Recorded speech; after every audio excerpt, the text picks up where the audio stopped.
أيها السادة، نأسف لقطع هذا البرنامج الموسيقي، فقد جاءنا الآن هذا البيان الهام من حكمدار بوليس العاصمة إلى أحمد إبراهيم القاطن بدير النحاس: لا تشرب الدواء الذي أرسلت ابنتك في طلبه. الدواء فيه سم قاتل. الدواء فيه سم قاتل. إلى السيد أحمد إبراهيم القاطن بدير النحاس: الدواء فيه سم قاتل. يا ترى إيه الدواء؟ وليه فيه سم قاتل؟ فاكرين الفيلم ده؟ النهارده هنتكلم عن دواء فيه سم قاتل، بس مش الدواء بتاع الفيلم، دواء بتاخدوه. يلا بينا. السلام عليكم ورحمة الله، أخباركم إيه؟ يا رب تكونوا بخير وبصحة. معاكم دكتورة عزة شعبان جودة، استشاري التغذية العلاجية والتجميل غير الجراحي، والنهارده هنتكلم عن دواء أغلبكم بتاخدوه واشتريتوه ولغاية دلوقتي بتدوروا تشتروه إزاي ودفعتوا فيه قد كده وهو فيه سم قاتل. دراسة اتنشرت في باب ميد وناشونال لايبراري ميديسن بتقول ان سيدة عندها 21 سنة وتعرضت لسكتة قلبية وما كانش عندها اي هيستوري لكارديوفاسكولار ديزيز، يعني ما كانش عندها اي امراض في القلب ولا اتشخصت باي مرض او اضطراب حتى في ضربات القلب قبل كده، ولا حتى ارتفاع في ضغط الدم، وزي ما انتم شايفين سنها صغير. والحمد لله ان السيدة اتلحقت واتعمل لها ريسستيشن وكملت الحمد لله، ما توفتش.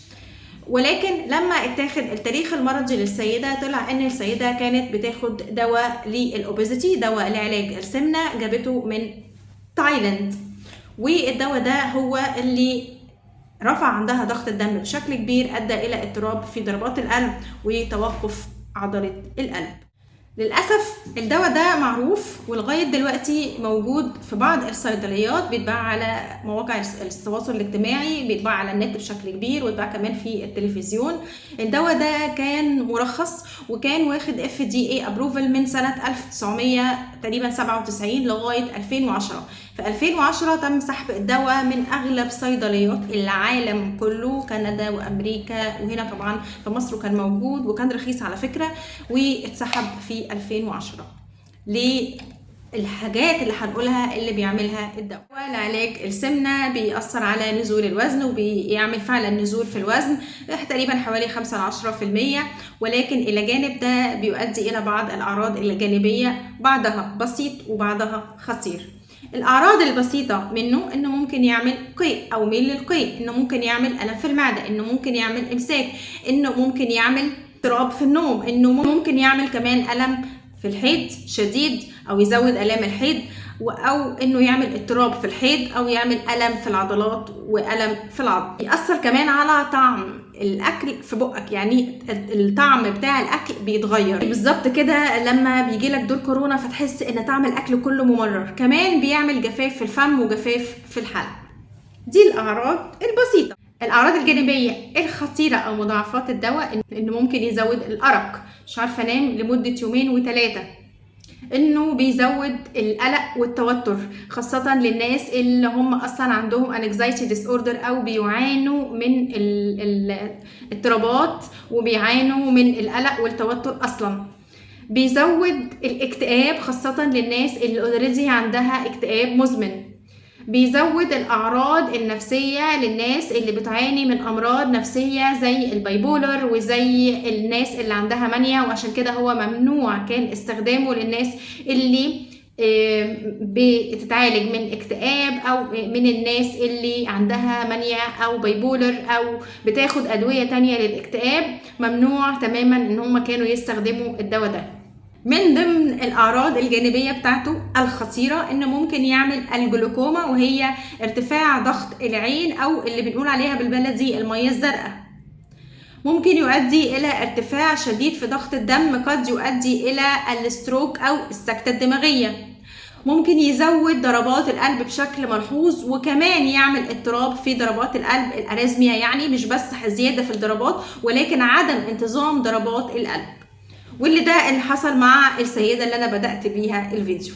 ولأن الدواء فكرته أصلا إن هو يشتغل على خلايا المخ، فهو بيزود نشاط خلايا المخ، عشان كده مفيش نوم، دايما في أرق، دايما في قلق، وكمان ممكن تؤدي في بعض الحالات إلى السيجرز أو التشنجات، اللي يحصل تشنجات مع استمرار استخدام الدواء حتى لو بجرعات. على فكرة الأعراض اللي بتحصل ممكن تحصل نتيجة لجرعات بسيطة جدا، يعني ممكن ناس تاخد برشامة واحدة تعمل معاها كده، وناس تانية تبقى ماشيه عليها بقالها شهر وما حصلش معاها اي حاجه، وده ملوش اي علاقه خالص ولا بالسن ولا بالنوع ولا ليه تاريخ مرضي او لا.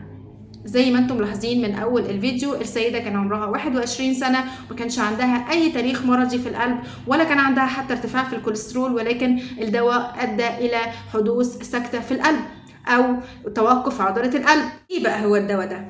الدواء ده اللي هو بتشتروه بألوفات، بتشتروه بكورسات من على النت ومن التلفزيون، اللي له اسماء مختلفه زي ما انتم شايفين كده على الشاشه. الماده الفعاله للدواء اسمها السيبوترامين. السيبوترامين زي ما قلت لكم في اول الفيديو كان FDA ابروفل لغايه سنه 2010، بدا يتسحب من الصيدليات ويتمنع تداوله تماما. يعني هو غير حاصل على اي رخصه من اي بلد في العالم، لا الغذاء والدواء الاوروبي ولا اي بلد في العالم تقدر تديله تصريح او ترخيص لانه ممنوع تداوله. السيبوترامين هو بيشتغل بنفس فكرة الأدوية اللي بتعالج الاكتئاب أو التوتر، هو بيعمل حاجة اسمها سيروتونين ري ابتيك انهبيتور، والمفروض انه يحسن أعراض الاكتئاب، ولكن بيأثر على أعراض الاكتئاب بشكل كبير وبيزود أعراض الاكتئاب بشكل كبير. الدواء بيأثر على مراكز الشبع والجوع في المخ، فبيعمل سد للشهية تماما. ممكن توصل بعض الناس ان حتى مش قادرة اشوف الاكل، مش عايزة اكل خالص، وده هو الفكرة بتاعته في التخسيس، انه بيقفل الشهية وبالتالي انا مش عايزة اكل، فكمية الاكل اللي داخلالي قليلة جدا، انا عملت عجز للسعرات غصب عن عيني فبدأت انزل في الوزن. عندي مشكلتين مع الدواء الى جانب الاعراض الجانبيه الكتيره اللي انا اتكلمت عليها. عندي مشكلتين اساسيين اتعامل معاه كانه اي دواء للسمنه عادي جدا. اول حاجه هو بيشتغل على فكره انه يسد الشهيه. طالما دواء بيشتغل سنترال على المخ وبيقفل لي الشهيه سنترال، يبقى انا محتاجه ان انا كل فتره اعلي الجرعه عشان افضل اخد نفس البنفيت بتاعته. يعني لو تلاحظوا ان انتوا بتشتروا اول كورس يا دكتوره وخسيت عليه 20 كيلو، وبعدين جبت تاني كورس يا دكتوره ما خسيتش عليه خالص وبدات وزني يزيد، هو العيب في الكورس ولا الدواء غشوه؟ لا، هو الدواء بيعمل حاجه اسمها ادابتيشن او تاقلم، زي الادمان بالظبط. انا خدت جرعه معينه من الدواء، محتاجه كل فتره ان انا اعلي الجرعه عشان اخد نفس البنفيت اللي انا كنت باخدها، وده ما اقدرش اعمله. يعني بعد 3 أسابيع او 4 أسابيع المفروض اعلى بالجرعه. طب اذا كانت كبسوله واحده وكانت عامله لي السطر اللي انا ولا الحاجات اللي انا قلتها دي ممكن تؤدي الى سكته دماغيه او سكته قلبيه، هقدر اعلي الجرعه؟ مش هقدر. رقم 2، وهو امتى هوقف الدواء او هقدر اوقف الدواء واثبت الوزن اللي انا نزلته. يعني انا لو استحملت الاعراض الجانبيه بتاعته وجربت الدواء وما عمليش اي اعراض من الاعراض الخطيره واكتفيت بالاعراض البسيطه اللي انا قدرت استحملها وخسيت لي 10 كيلو، هل بعد ما اوقف الدواء ال10 كيلو اللي انا خسيتهم دول هيفضلوا ثابتين معايا ولا لا؟ كأي دواء برضو بيشتغل سنترال على خلايا المخ او بيشتغل على مراكز الشبع والجوع زي ادويه تانية هنتكلم عليها بعد كده، لما بوقف الدواء انا اعمل sudden stop، يعني خلاص انا وقفت الدواء، ايه اللي هيحصل؟ فاكرين الفيديو بتاع عشه الفراخ لما انا بقفل على الفراخ وبفتح مره واحده؟ نفس الفكره، هيحصل نهم شديد وفود كريفنج وايموشنال ايتنج، انا مش عارفه اسيطر على نفسي خالص، انا باكل بشكل انا يعني هاكل الاخضر واليابس، خلاص انا باكل اي حاجه في البيت انا لاقيها بحبها ما بحبهاش، جعانه مش جعانه، انا مش قادره اسيطر، جوع وفود كريفنج بشكل كبير جدا جدا، وبالتالي الوزن اللي انا نزلته برجع ازيده. رقم 3 في نزول الوزن، اصلا الدواء ده كان قافل لي الشهيه بشكل كبير مش كده؟ فما كنتش قادر اكل، وبالتالي ما كنتش عارفه اخد الكميه اللي انا كنت باكلها من الاكل، ما كانتش بتديني العناصر الغذائيه اللي جسمي محتاجها عشان يفضل جسمي حاسس ان هو شخص سليم، فيفضل محافظ لي على معدل الحرق اولا، وثانيا انه يضمن نزول الدهون مش العضلات. خلي بالكم من نقطه مهمه جدا، ان انا لو ما باخدش نسبه نشويات مظبوطه ونشويات معقده مظبوطه اللي انا محتاجه لها، العضله بتبدا تتكسر عشان احصل على جزيء جلوكوز يستخدمه المخ كمصدر للطاقه، لان خلايا المخ ما بتستخدمش اي مصدر للطاقه غير السكر. فلو انا ما باخدش نشويات خالص وكميه الاكل عندي قليله جدا جدا جدا، عشان المخ يحمي نفسه من ان يحصل له هبوط في السكر لازم يلجأ الى تصنيع السكر اللي هو الجلوكونيوجينيسيس، واللي بيعمله من بروتين العضله، بياخد بروتين العضله ويفكه ويصنع بيه جزيء جلوكوز. وده اللي ممكن يحصل مع الناس اللي بتوقف اكل بشكل كبير، او اللي بتعتمد على عنصر غذائي واحد، زي الناس اللي مثلا ممكن تاكل طول النهار بروتين وسلطه، او الناس اللي بتعمل كيتو دايت، ولو ان الكيتو فيه فكره تانية مختلفه. فالمخ بيلجأ الى تكسير البروتين العضله عشان يحصل على جزيء الجلوكوز عشان يستخدمه كمصدر للطاقه. دي مشكله كبيره جدا، لان انا كسرت الحاجات اللي بتخليني احرق. العضلات هي القوة المسؤولة أو الباور الموجودة أو العمال اللي موجودين في جسمي واللي مسؤولين عن الحرق. لو أنا عندي مصنع وفيه 20 عامل، فنعتبر ان العضلات دول هم ال 20 عامل. عملت دايت قاسي جدا، خسرت منه عضل ليكن 5-6 عمال، فانا بقى عندي 14-15 عامل. هل ال 14-15 عامل دول هيعملوا لي الانتاج او كفاءة الانتاج بتاع ال 20 عامل؟ طبعا لا. وبالتالي الدواء اللي انا اخدته عمل لي ايه؟ الدواء اللي انا اخدته قلل لي الشهية وخسسني يا سيدي 20 كيلو.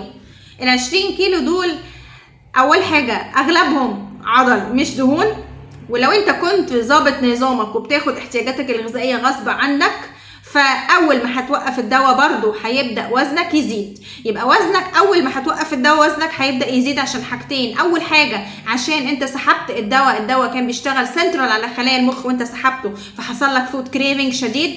رقم 2 وهو ان نزول في الوزن من الدواء ده كان اغلبه نزول من المية ومن العضل مش من الدهون، وبالتالي انا قللت الحرق.